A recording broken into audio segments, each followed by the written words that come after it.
आणि यानंतर बातमी आहे आंबे खवय्यांसाठी। सांगलीच्या बाजारात फळांचा राजा आंबा दाखल झालाय। हंगामापूर्वी सांगलीच्या कृषी उत्पन्न बाजार समितीमध्ये देवगडचा आंबा हा पोहोचलाय। पहिल्याच आंब्याच्या सौद्यात कुणकेश्वर इथल्या शेतकऱ्याच्या हापूस आंब्याला तब्बल 2,500 रुपये इतका डझनच्या पेटीला दर मिळालाय। सध्या आंब्यांच्या 2 पेट्यांची आवक झाली आहे। बाजार समितीच्या मुसा बागवान फ्रूट कंपनीच्या दुकानात पहिल्या दिवशी पार पडलेल्या आंबा सौद्यात चांगला दर मिळालाय।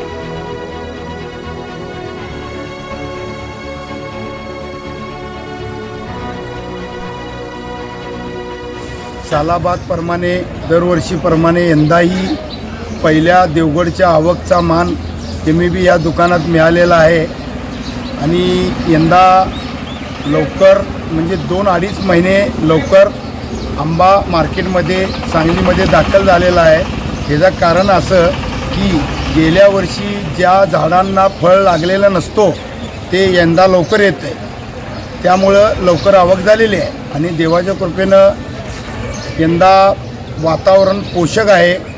असाच वातावरण जर देवाच्या कृपेने राहिला तर यंदा आंब्याची आवक भरपूर होईल।